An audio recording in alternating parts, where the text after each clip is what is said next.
1 Samuel അധ്യായം 14. ജോനാഥാന്റെ സാഹസികത. ഒരു ദിവസം സാവൂളിൻ്റെ പുത്രൻ ജോനാഥാൻ ആയുധവാഹകനോട് പറഞ്ഞു, വരൂ, അക്കരെ ഫിലിസ്ത്യ സേനയുടെ പാളയം വരെ നമുക്കൊന്ന് പോകാം. എന്നാൽ ഇക്കാര്യം അവൻ പിതാവിനെ അറിയിച്ചില്ല. സാവൂൾ ഗിബയായുടെ അതിർത്തിയിലെ മിഗ്രോനിൽ മാതള നാരകത്തിൻ്റെ കീഴിലായിരുന്നു. അവനോട് കൂടെ ഏകദേശം 600 പടയാളികളാണ് ഉണ്ടായിരുന്നത്. അഹിത്തൂബിൻ്റെ മകൻ അഹിയായാണ് എഫോദ് ധരിച്ചിരുന്നത്. അഹിത്തൂബ് ഇക്കാബോദിൻ്റെ സഹോദരനും ഫിനെഹാസിൻ്റെ പുത്രനുമായിരുന്നു. ഷീലോയിൽ കർത്താവിൻ്റെ പുരോഹിതനായിരുന്ന ഏലിയുടെ പുത്രനാണ് ഫിനെഹാസ്. ജോനാഥാൻ പോയ വിവരം ജനം അറിഞ്ഞിരുന്നില്ല. ജോനാഥാൻ ഫിലിസ്ത്യ സൈന്യത്തിൻ്റെ നേരെ ചെല്ലാൻ നോക്കിയ വഴിയുടെ അപ്പുറവും ഇപ്പുറവും കടും തൂക്കായ ഓരോ പാറ ഉണ്ടായിരുന്നു. ഒന്ന് ബോസസ്, മറ്റേത് സേനെ. ഒന്ന് മിക്മാഷിനഭിമുഖമായി വടക്കുവശത്തും മറ്റേത് ഗേബായ്ക്ക് അഭിമുഖമായി തെക്കുവശത്തും ഉയർന്നു നിന്നിരുന്നു. ജോനാഥാൻ ആയുധവാഹകനായ യുവാവിനോട് പറഞ്ഞു, വരുക, നമുക്ക് ഈ അപരിച്ഛേദിതരായ സൈന്യത്തിൻ്റെ നേരെ ചെല്ലാം. കർത്താവ് നമുക്ക് വേണ്ടി പ്രവർത്തിക്കാതിരിക്കുമോ? ആള് ഏറിയാലും കുറഞ്ഞാലും കർത്താവിനെ രക്ഷിക്കാൻ തടസ്സമില്ലല്ലോ. ആയുധവാഹകൻ അവനോട് പറഞ്ഞു, അങ്ങയുടെ ഇഷ്ടം പോലെ, ഞാൻ അങ്ങയുടെ കൂടെ തന്നെയുണ്ട്. അങ്ങയുടെ ഇഷ്ടമാണ് എൻ്റേതും. ജോനാഥാൻ പ്രതിവചിച്ചു, നമുക്ക് അവരുടെ നേരെ ചെന്ന് അവരുടെ മുൻപിൽ പ്രത്യക്ഷപ്പെടാം. ഞങ്ങൾ വരുവോളം അനങ്ങിപ്പോകരുത് എന്ന് അവർ പറഞ്ഞാൽ മുൻപോട്ട് പോകാതെ നമുക്ക് അവിടെ തന്നെ നിൽക്കാം. കടന്നു വരുവിൻ എന്നു പറഞ്ഞാൽ നമുക്ക് കയറി ചെല്ലാം. കർത്താവ് അവരെ നമ്മുടെ കയ്യിൽ ഏൽപ്പിച്ചിരിക്കുന്നു എന്നതിന് അതായിരിക്കും അടയാളം. അങ്ങനെ അവർ ഇരുവരും ഫിലിസ്ത്യ സേനയുടെ മുൻപിൽ പ്രത്യക്ഷപ്പെട്ടു. ഇതാ, ഒളിച്ചിരുന്ന ഗുഹകളിൽ നിന്ന് ഹെബ്രായർ പുറത്തു വരുന്നു എന്ന് ഫിലിസ്ത്യർ വിളിച്ചു പറഞ്ഞു. കാവൽ സൈന്യം ജോനാഥാനെയും ആയുധവാഹകനെയും അഭിവാദനം ചെയ്തുകൊണ്ട് പറഞ്ഞു, ഇങ്ങോട്ട് കയറി വരുവിൻ, ഞങ്ങൾ ഒരു കാര്യം കാണിച്ചു തരാം. ജോനാഥാൻ ആയുധവാഹകനോട് പറഞ്ഞു, എൻ്റെ പിന്നാലെ വരുക, കർത്താവ് അവരെ ഇസ്രായേലിൻ്റെ കരങ്ങളിൽ ഏൽപ്പിച്ചിരിക്കുന്നു. ജോനാഥാൻ ഇഴഞ്ഞു മുകളിൽ കയറി, ആയുധവാഹകൻ പിന്നാലെയും. കാവൽ സൈന്യം ജോനാഥാൻ്റെ മുൻപിൽ വീണു. ആയുധവാഹകനാകട്ടെ ഓരോരുത്തരെയായി വധിച്ചു.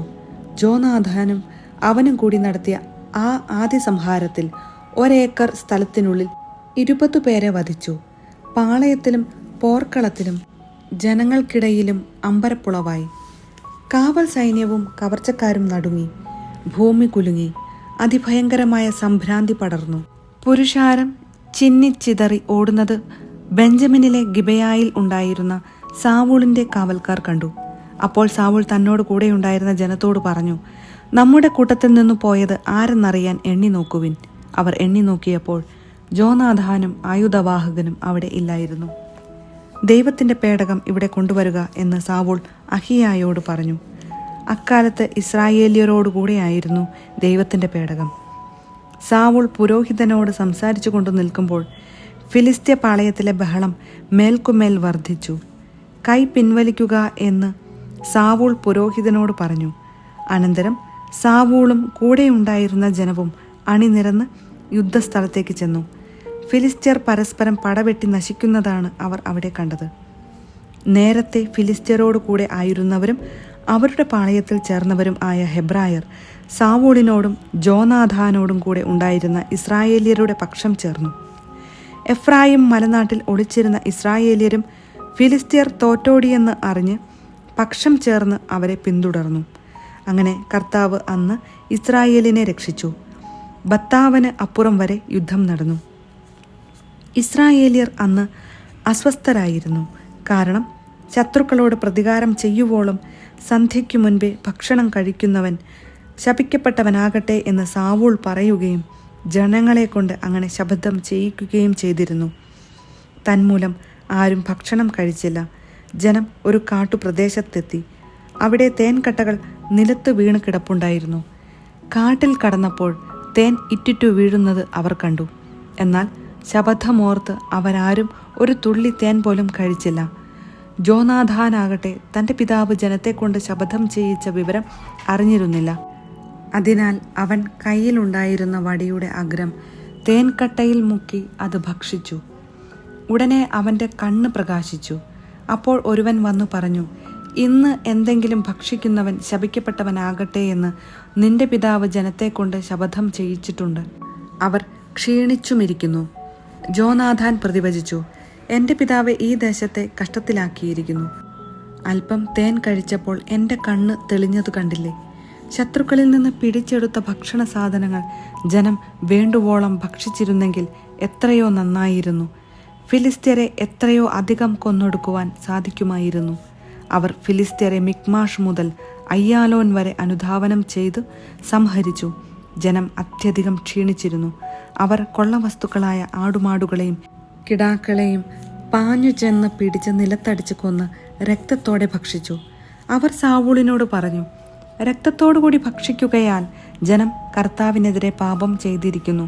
സാവൂൾ പറഞ്ഞു, നിങ്ങൾ അവിശ്വസ്തത കാണിച്ചിരിക്കുന്നു. വലിയ ഒരു കല്ല് എൻ്റെ അടുക്കൽ ഉരുട്ടിക്കൊണ്ടുവരുവിൻ.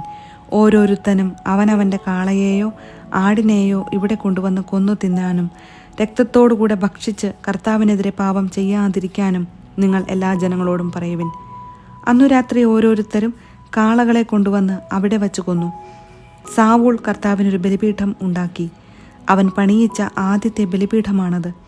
സാവൂൾ പറഞ്ഞു, നമുക്ക് രാത്രിയിലും ഫിലിസ്ത്യരെ പിന്തുടർന്ന് പ്രഭാതം വരെ കൊള്ളയടിക്കുകയും സകലരെയും കൊന്നൊടുക്കുകയും ചെയ്യാം.